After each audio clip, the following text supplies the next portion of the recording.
정서 강의 6강을 시작하겠습니다.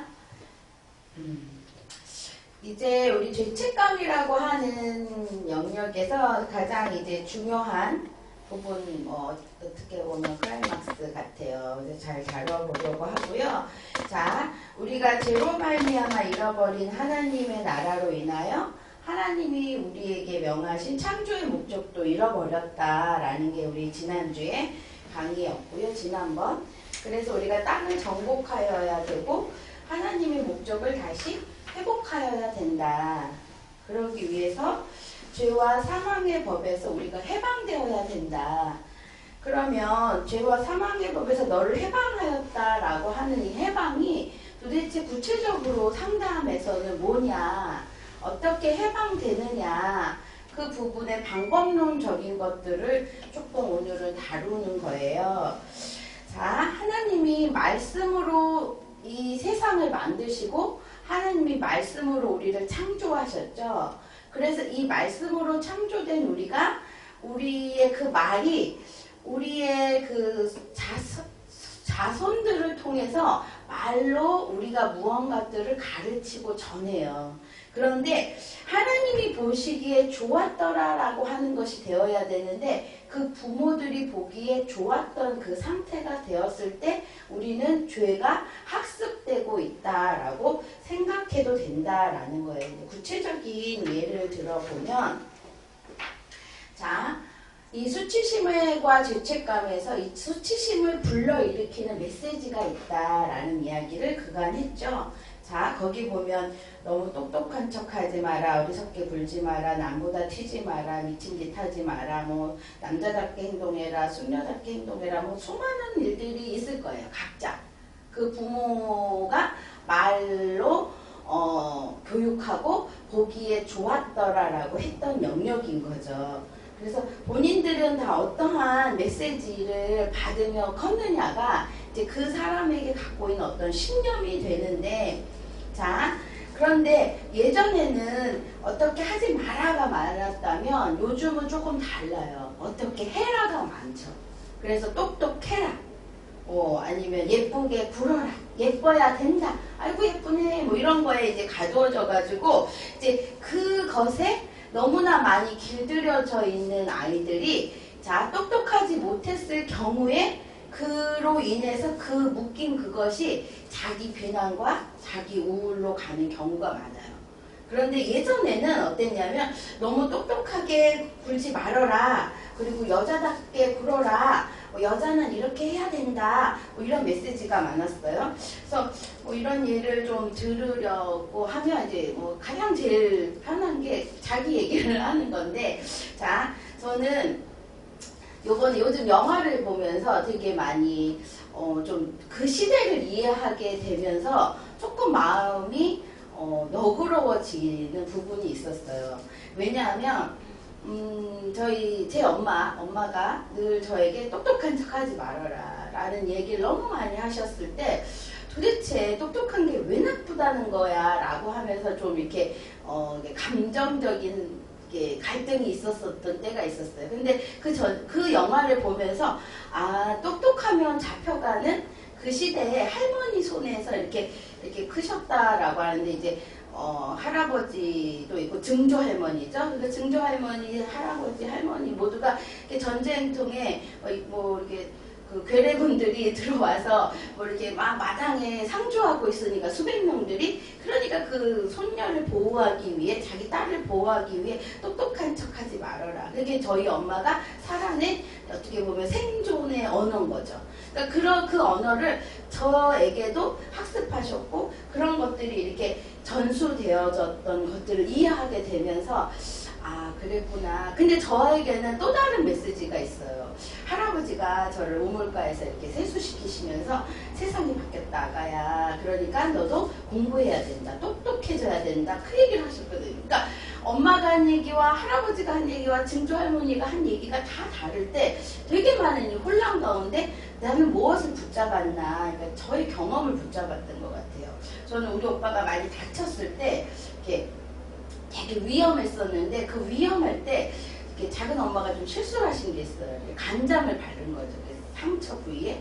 그러면서 제가 4~5살 뿐이 안 됐는데 똑똑하지 않으면 정말 많은 위험한 일이 일어난다라고 생각했던 것 같아요. 그래서 제가 그때부터 뭔가가 정보가 들어오면 이게 맞냐 틀리냐를 되게 많이 탐구했던 것 같아요. 그러기 위해서 똑똑해져야만 된다라는 나의 신념과 똑똑한 척하면 잡혀간다라는 우리 엄마의 신념과 그렇게 길들였던 할머니의 신념과 할아버지, 여자도 세상이 바뀌었으니 똑똑해야 된다는 이 모든 이 상황 가운데 정말로 많은 복잡하고 힘든 감정적 에너지 소모를 많이 당했죠. 제가 그럴 때 우리 아빠에게 물었어요. 그랬더니 아빠가 팔자련이 해라. 그런데 요즘 우리 정신분석가 한 교수님이 하시는 말씀이 이 아이들, 정신분석에 온 아이들은 그 말이 팔자련이 하고 받아들인다는 거예요. 그 팔자를 부서뜨리는 게 분석가가 하는 얘기다라는 얘기를 들을 때 그냥 이게 실소가 나왔죠. 그래서 저는 이 팔자를 어디서 고쳤냐면 누군가가 정확하게 얘기해 줘야 되는데 제가 어디에다가 기준을 삼았냐면 하나님은 나에게 뭐라고 말씀하시는가, 하나님은 나에게 어떻게 살으라고 하시는가라는 기준을 받고 나서 제가 이 모든 걸로부터 해방된 감정을 느꼈고 그것들을 가르치고 배우고 가르쳐야겠구나 하고 어떻게 보면 저의 헌신의 가장 밑바탕에는 옳은 것, 틀리지 않는 것, 진리가 엄청 중요했었죠. 자, 그래서 우리가 이 해방되어야 되는데 그럼 이 해방할 거야 라고 해서 되는 게 아니라는 거예요.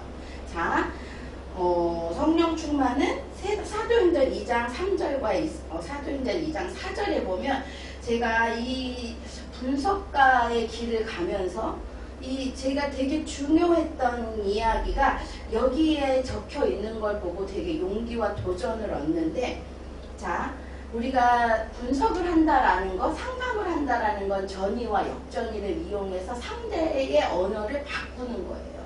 그런데 거기에 성령이 그들에게 말하게 하시는 대로 다른 사람들의 말로 말하기 시작하더라. 그러니까 내 언어가 아닌 그 상대의 언어를 내가 말할 수 있을 때 상대에게 복음을 전할 수 있다라는 것이 성령이 충만했을 때 일어나는 일이구나. 그러니까 나의 언어, 내 안에 있는 복음을 전하려면 저 사람의 언어로 내가 말할 수 있기를 시작해야 된다라는 거죠. 그럼 어떻게 성령이 충만하느냐? 이제 그것들을 그러면 우리가 어떻게 증인된 삶을 사느냐? 예수 그리스도의 성령이 충만할 때 이 일은 가능하다라고 하는 거예요.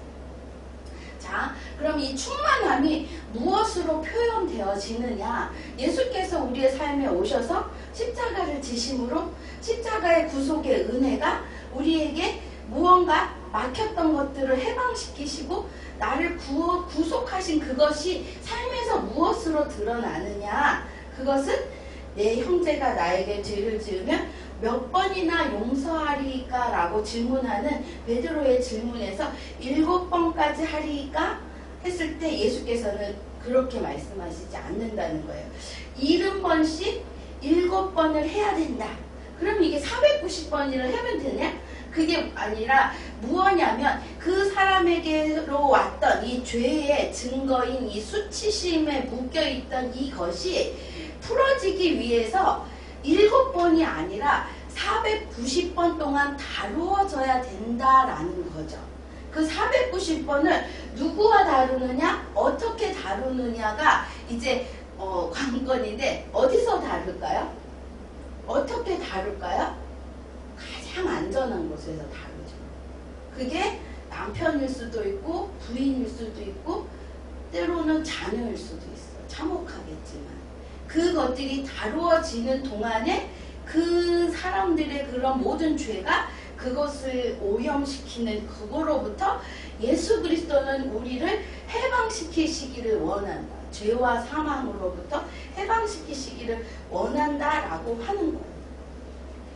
자, 그래서 죄로 인한 책임감을 다룰 때 우리가 나쁘다고 느끼게 만들지만 죄책감은 우리가 나쁜 짓을 저질렀다는 것을 알려준다. 수치심은 우리 존재적으로, 그러니까 제가 수치라고 하는 것들이 들어온 통로가 똑똑한 척하지 말아라 라고 하는 언어로 우리가 수치라고 하는 게 들어왔다면, 제가 똑똑한 척을 할 때마다 나의 수치라고 하는 거기에 부저에 삐삐삐삐 소리가 났을 거라는 거예요. 그 반대로 누군가가 똑똑해져야만 되지 라고 말했을 때 똑똑하지 못한 상황이 되면 삐삐삐삐 소리가 났을 거라는 거예요. 그럴 때 우리는 존재적으로 나는 쓸모없는 사람이다 라고 하는 부저가 울리고 우리가 하나님의 나라를 잃어버리게 된다라는 거예요. 그 다음에 우리가 나쁜 짓을 저질렀을 때는 당연히 삐삐삐 울려야 되는데, 나쁜 짓을 저질렀지 않았을 때에도 삐삐삐 울리는 것이 우리에게는 또 다른 고통이겠죠. 자, 그래서 이 죄책감의 두 가지 유형 중에 당연히 나쁜 일을 저질렀을 때도 이 죄의 책임을 지게 해야 되는데, 저는 이 교회의 리더십을 가지고 이게 사역하면서 제일 어려웠던 게 이 부분인 거예요. 은혜로 용서해야 된다. 은혜로 다 봐줘야 된다. 은혜로 어여삐 여겨야 된다는 이 말이 우리 크리스천들을 얼마나 죄의 사람으로 만들고 재생산을 하는지. 그래서 죄의 값을 치르게 하는 게 은혜인 거죠. 죄의 값을 받도록 하는 게 하나님의 공의인데, 그것들이 되어지지 않는 걸로 인해 우리는 도리어 그 공동체 전체가 죄책감을 같이 받게 되어졌던 경험들을 가지고 있어요. 제가 그때, 그럼 우리가 어려운 7년 환난을 당할 그때 정말 해석되지 않는 부분이 이 부분이었고, 병리구나라고 제가 결론을 짓고, 저에게 어떤 부저가 울리면 저는 뭐를 하죠? 똑똑하지 않아서 이 문제가 생겼다라고 생각을 하니까 공부를 하는 걸 시작했어요. 이 병리에 대해서. 그래서 심리학을 하게 됐고, 지금은 어떻게 보면 융분석 중에서 분석가 중에 가장 잘하신다는 분의 수련도 받고 있고, 현대정신분석 연구소에 가서도 수련 받는 이유가 어느 한 분의 의견이 아니라 모든 분들이 맞아, 이게 맞아라고 말할 수 있는 거를 내가 붙잡지 않고서는 이것들을 공동체에게 가르칠 수 없기 때문에 자기 검열을 하고 있는 거는 아닐까? 가끔 생각해요. 너무 많은 비용이 들 때마다 이렇게까지 해야 되나 하다가도 아니야. 워낙 좋은 것들을 가르쳐야 되고 잘못 가르치면 안 된다는 생각에, 그러나 제가 이 죄의 값을 당연히 치르지 않으면서 일어났던 공동체의 이 해로움을 다음 세대에 전수할 수는 없다라고 해서 어려움이 생길 때 뛰어들었던 것 같아요. 자, 그런데 나쁜 짓을 저지르지 않았지만 스스로 잘못됐다고 느끼는 이 죄책감은 공상죄책이 우리가 심리적으로 다루기에 정말 어렵고 가장 심혈을 기울여야 되는 부분인 거죠. 우리 크리스찬들이 이 부분이 정말 많죠. 죄를 짓지 않고도 그 죄에 허덕이는. 자, 그럼 언제 우리가 느끼느냐? 자신의 욕구를 앞세울 때 우리가 죄책감을 느껴요. 당연히 자신의 욕구를 앞세워야 됨에도 이렇게 어떻게 보면 봉사, 희생, 헌신, 예수가 하셨던 삶을 본받아야 된다는 것들을 우리가 배우고 양육됐기 때문에 그럴 수 있다. 교육의 영향을 받았다. 그러다 보니까 억울한 마음을 우리가 크리스찬들이 많이 갖게 되고, 나의 변화를 위해 나의 한계를 인정하고 타인의 한계를 설정해야 되는데, 정말 어려움을 보면서 제가 이 부분을 어떻게 저는 해석하고 갔냐면, 저도 누군가를 먼저 이렇게 봉사하는 거에 익숙하다 보니까 이걸 해석할 때, 젖을 주는, 신령한 젖을 주는 어미 같은 마음으로 무언가를 내가 자신의 욕구를 앞세우는 이 죄책감을 조금 내려놓을 수 있었어요. 아기들에게 좋은 젖을 먹이기 위해 엄마가 좋은 음식을 먼저 먹고 소화된 것들을 주듯이 우리 안에서 나에게 먼저 무언가를 좋은 것을 가지고 누군가에게 선의를 베풀 수 있어야 된다라고 이해하니까 조금 더 그 부분에 경계를 세우기가 저 같은 경우는 좋았던 것 같아요. 자, 그러면 죄의 책임에 대해서 어떻게 느끼고 있어야 되느냐. 자, 자기가 그 느끼는 그 부분, 죄에 대해서 내가 수치를 느끼고 죄의 책임이라고 하는 감각이 느껴질 때 그 부분이 어디로 어떻게 얼만큼 느껴지는지를 알아차릴 수 있어야 된다라는 거예요. 그래야 원인을 찾을 수 있다. 이 원인은 어디와 연결되어 있냐면 수치심과 연결되어 있고, 이 수치심이 작동하기 때문에 뭐와 접촉이 안 되냐라고 한다면 분노, 슬픔, 흥분, 어떻게 보면 그러한 나의 감각과 핵심 감정과 연결되어 있는 부분들이 차단될 수 있는 지점들이 있다. 그래서 이 죄책감을 잘 내가 알아차리고 느껴야 핵심 감정을 놓치지 않는다. 이 핵심 감정을 소화하는 그것이 내가 하나님과 접촉되고 하나님이 주신 나의 감정, 에너지가 만들어지고 있는 그 부분과 연결되기 때문이다. 그리고 아까 이야기한 것처럼 어린 시절의 경험에 따라 어떤 핵심 감정이 연결됐는지를 찾아갈 수 있는 되게 놀라운 지점이라는 거예요. 그래서 제가 똑똑한 척하지 말아라는 이야기와 싸우기 위해 쟤는 똑똑해져야만 된다라는 것들을 붙잡았겠죠. 그런데 이게 그러한 역동이 누구에게 제일 많이 가냐면 자녀를 양육할 때나 배우자와의 관계 안에서 이것들이 수용되지 않을 때 엄청난 전쟁을 치를 수가 있는 거죠. 근데 그것들에 대해서 수용될 때 엄청난 지지와 격려를 받는 것을 느낄 수 있다라는 거예요. 그래서 이러한 핵심 감정을 통해 분노, 그렇게 하지 못하게 했던 상대에 대한 분노, 그것을 내가 상실했다는 거에 대한 슬픔, 그리고 내가 그것을 느끼고 싶어서 용기 내려고 했던 거에 대한 흥분, 그리고 그것이 두려워서 내가 숨었던 거에 대한 두려움, 성적 흥분이든 혐오든 기쁨이든 어떠한 것도 느낄 수 있었다라는 거죠. 그래서 제가 대학원 다니면서 이렇게 장학금을 많이 받았어요. 그럼 우리 집은 이제 그걸 가지고 뭐를 하냐면 매기 매운탕을 많이 먹으러 갔던 기억이 나요. 그래서 애들 쭉 앞세우고 남편이랑 저랑 먹을 때 그것처럼 만난 게 없었는데, 제가 이제 그 얘기를 우리 부모님께 하면 너가 그렇게 공부를 잘할 줄 알았다는 거예요.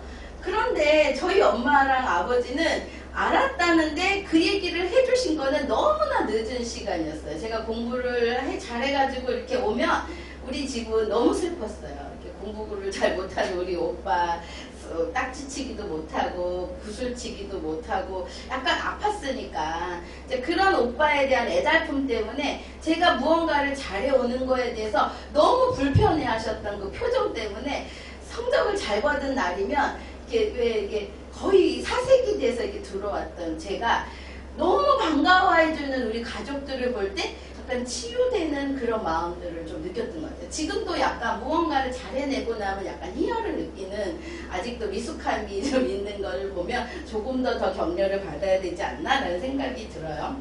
자, 그래서 자기 주장은 나쁘다라고 생각이 내면화되었을 때 느끼는 죄책과 수치심에 시달릴 수도 있고, 그래서 핵심 감정에 귀를 기울이고 존중하는 방법을 잃어버릴 수도 있다. 그러나 자신의 욕구와 자신의 이러한 감정들을 붙잡고 버티는 것들이 있어야 된다라는 이야기인 거예요. 그것이 안 될 때 분석가의 지지와 격려를 통해서라도 붙잡고 그 감정이 소화될 때까지 함께 있어줘야 된다라는 거죠. 그래서 사람마다 이러한 수치심을 일으키고 묶는, 해방되어야 되는 언어들이 다 달라요. 그러니까 물어봐야 되는데 물어본다고 그 상대가 아니야 모를 수도 있다는 거야. 그러면 뭐로 알 수 있냐? 그 상대가 가장 미워하는 사람을 보면 그것을 알 수 있어요. 뭐에 묶였는지. 때로는 가장 좋아하는 걸 봐도 알 수 있죠. 그래서 제3자는 쉽게 좀 알 수 있는 거를 가장 모르는 사람이 당사자일 확률이 높아요. 그래서 의도하든 의도하지 않았든 내가 누군가에게 하는 잔소리를 보면 내가 어떠한 수치에 묶였는지를 알 수 있어요.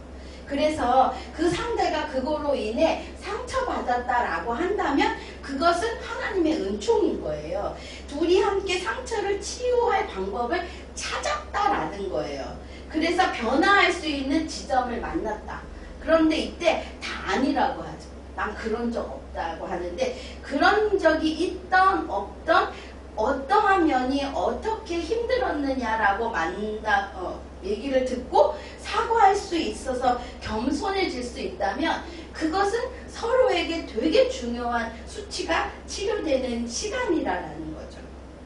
그래서 서운하다, 힘겹다라고 했을 때 되게 어렵지 않은 게 사과가, 그 사람이 서운했다 그러면 서운하게 해서 미안했다, 속상했다 그러면 속상해서 미안했다, 이렇게 좀 따라해서 씹어주면 되는데 그것들을 잘 안 해요. 상대의 언어를 배우려고 안 하고 자기의 방식대로 사과를 해요. 그래서 자기가 뭔가 물건이 좋은 사람은 물건을 사다 주고, 또 뭐 먹는 게 좋은 사람은 먹을 거를 해주는데 그 상대는 그게 안 좋을 수 있어요. 그러니까 그 상대가 바라는 거를 해주는 것이 가장 좋은 사과의 방법이다라고 생각돼요. 자, 그래서 미안하다고 말하고 왜 미안한지를 밝혀야 되고, 어떻게 상처를 줬는지 이해한다라고 말해야 되고, 보상할 방법도 그 상대가 원하는 것들을 해줘야 되고, 진심으로 사과하는 방법을 나에게서 찾는 게 아니라 상대를 통해 찾아내야 된다라는 거예요. 그리고 책임지는 방법도 그 순간 배우는 거죠. 실수했든 의도했든 피해가 주지 않는다 할지라도 나는 내 자존심보다 당신을 더 많이 생각하기 때문에 당신이 원하는 방법을 내가 수용한다라는 것들이 전달되면 되고, 생각보다 되게 깊은 이런 치료가 일어나기도 해요. 그래서 진심 어린 사과에는 아무리 깊은 상처도 치료될 수 있죠. 그래서 계속 우리 그 어려운 시대에 살았던 어르신 할머님들이 사과해라 사과해라 하는 게, 진짜 그 사과 한마디가 자신의 그 전 생애 동안 있었던 아픔을 치료할 수 있다라고 본인이 믿으니까 그걸 요청하는 거거든요. 그들은 그거로 하려고 안 하고 다른 것들로 대체하니까 그러한 일들이 아직도 해결이 안 나는 거겠죠.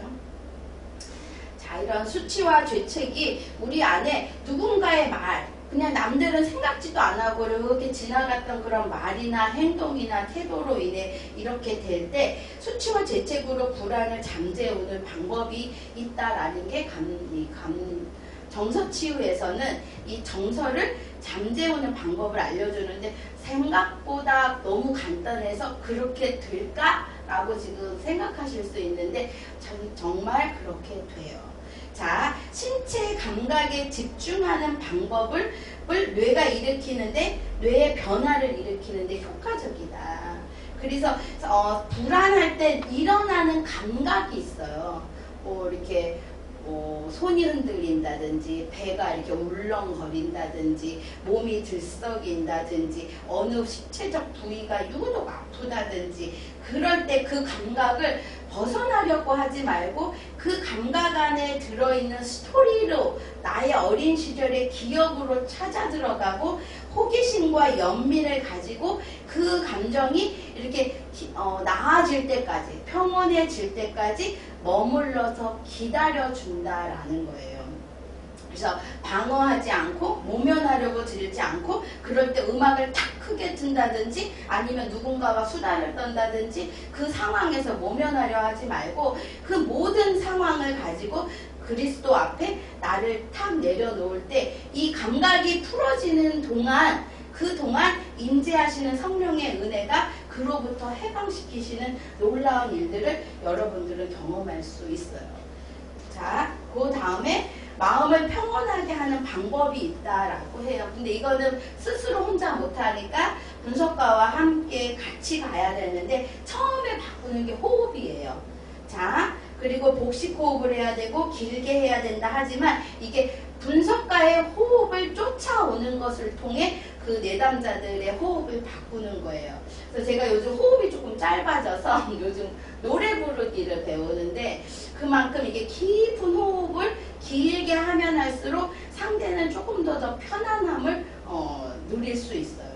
그 다음에 그라운딩이라고 하는 건 발에 서서 발바닥에 집중한다. 그래서 직립하는 것, 그 나의 몸을 내 발이 버틸 수 있다라는 것, 직립한 후에 나의 시선이 나를 창조하신 그분 앞에 맞춰준다는 것 자체가 마음을 평온하게 하는 것이고, 속도를 늦추고 나만의 안식처로 찾아 들어간다. 근데 많은 사람들이 자신만의 안식처가 있지 않아요. 그래서 이 예배라고 하는 이 자체가 호흡을 바꾸고 그라운딩이 되고 속도가 느려지고 나만의 안식처, 불안이 주는 감각에 집중하기에는 이 예배가 하나님이 보내신 우리만의 새로운 회복의 장이 될 수 있다.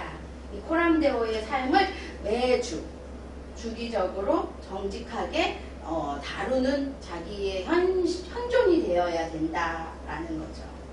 자, 이제 그러므로 예배라고 하는 이 어떤 상황 안에 내가 죄와 분리되는 용서하기가 되어져야 되는 거죠. 그래서 제가 마태복음 18장 18절에 보면 내가 너희에게 이르노니 무엇이든지 땅에서 묶으면 하늘에서도 묶일 것이고 무엇이든지 땅에서 풀면 그것이 하늘에서도 풀리리라. 그 다음에 이제 7번씩 70번을 용서하느냐라는 이야기가 나왔는데, 제가 요즘 들어서 경험했던 경험이 좀 신비로워서 공개하지만,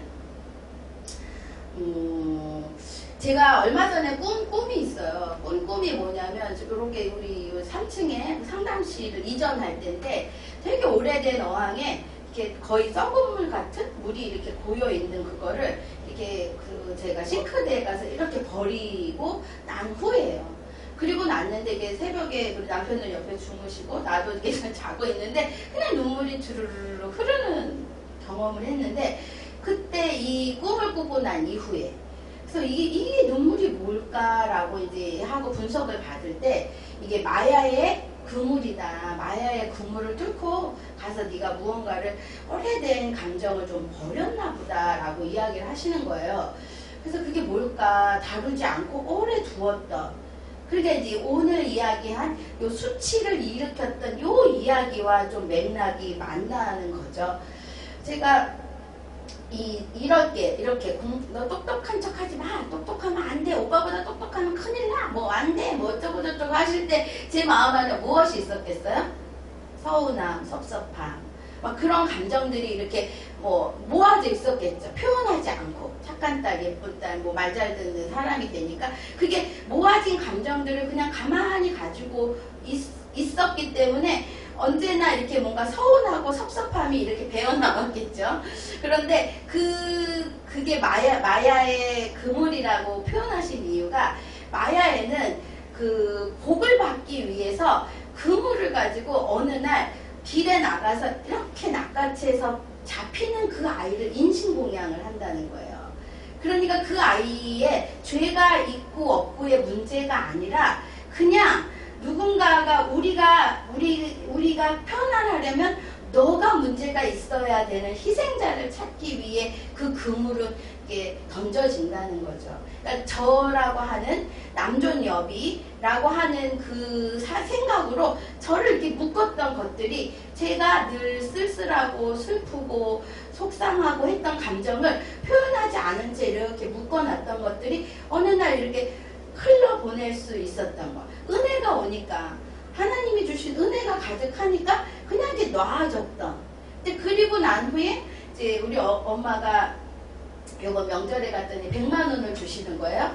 그래서 우리 엄마한테는 큰 돈이지만 이제 그게 간돈이 돌아오는 거지만 왜 주실까? 여태까지 그렇게 막 이렇게 챙기거나 이러진 않으셨는데, 자기 자신을 위해서도 바꾸셨는데, 근데 가만히 생각하니까 내가 이걸 받아야 되겠다라는 생각이 들었어요. 그래서 왜 받아야 되겠냐라면, 이게 이제 이별이 곧 찾아오는데, 이별을 위해서 그분이 좀 마음이 편안하기 위해서라면 내가 그냥 받는 게 조금 더 지혜로운 것 같다라고, 그래 엄마 줘. 그래서 받아가지고 이제 나오면서 많은 생각이 있었죠. 그리고 그게 그렇게 오래 내 지갑 안에 머물게 하고 싶지 않아서, 저희 엄마가 똑똑하면 안 돼, 이기면 안 돼, 져줘라 맨날 했던 이야기를 내가 버릴 수 있는 곳이 어딜까 보니까 처음으로 칭찬을 아주 잘 받았던 곳이에요. 설악산의 흔들바위까지 누가 준비 땅 해서 1등 하는 사람에게 용돈을 주겠다, 이제 친척들이. 근데 제가 1등을 한 거죠. 근데 그때 정말 기뻐하셨던 아빠랑 엄마 얼굴이 떠올라요. 그때는 저조라, 남존여비, 여자니까 저래, 이런 얘기가 없었거든. 그냥 누구라도 이길 수 있는데, 제가 이기고 나니까 아빠도 엄마도 너무 기뻐서 서울로 같이 왔던 그 자리에 그냥 그 마음을 내려놓고 오고 싶다 해서 이제 갑자기 설악산을 가서 잠깐 들려서 마음을 좀 이렇게 흘려보내고 돌아왔던 기억이 있어요. 그게 이 말씀과 연결되었다라고 봐요. 내가 땅에서 푸니까 하늘에서도 풀어주셨구나. 그래서 우리 엄마 안에 고요와 평강이 좀 찾아오셨구나. 그래서 마치 종들이 회개 보고한 거, 제가 회개 보고한 거, 제가 용서했던 그 많은 회개 보고가 지금 하나님 나라에 가 있겠지 라고 하니까 용서하지 못할 사람은 없다. 시간이 걸리겠지만 누구라도 490번 안에는 용서가 일어나겠지라고 생각이 들어요. 그래서 이 죄책과 이 죄와 이 수치는, 죄와 수치가 풀려야 불안이나 이런 거는 너무 가벼운 얘기예요. 우리 인생의 이 심리학에서도 이 죄와 수치가 해결되면 그 모든 것들은 같이 풀어나갈 수가 있는 거죠. 불안도 풀고 관계도 풀고 뭐 어떤 갈등도 다 풀었어요. 그런데 이 죄와 수치가 해결되지 않으면 계속 그 종이 되어서 살아간다라는 거예요. 예수의 오심은 다른 모든 것들, 모든 질병, 다른 것들을 다 해결하심도 예수의 오심의 목표지만, 우리 안에 있는 죄와 수치로 인해 우리의 존재적 무가치한 것들을 해방시키시고자 하시는 하나님의 열심이 우리의 삶에 들어오는 통로라고 저는 생각이 들어요. 그래서 성령이 임하시면 권능을 받고 우리가 이것의 증인이 되어서 나아갈 수 있는 것. 그래서 우리에게 하나를 더 세워 예수의 부활을 증거하심을 할 사람을 찾는 것. 거기에 우리가 정말로 동참하길 원한다면 우리의 수치의 문제, 죄의 문제가 해결되어야 된다는 거예요. 자, 마음을 내려놓고 하나님 기도하시겠습니다. 하나님, 우리가 무엇이든지 땅에서 묶으면 그것을 하늘에서도 묶을 것이요, 무엇이든지 땅에서 풀면 그것도 하늘에서도 풀리라라고 말씀하신 그 말씀이 오늘 우리의 삶에, 저의 삶에 위로가 됩니다. 불의 혀같이 갈라진 것들이 임함으로 이제 성령께서 우리에게 말하시는 대로 다른 언어로 말하기 시작하였다라고 하신 것처럼 우리가 이제 하나님이 시키시는 그 언어로 말을 함으로 복음의 참다운 증인의 삶을 시작하는 오늘이 되어지기를 원합니다. 예수님의 이름으로 기도합니다. 아멘.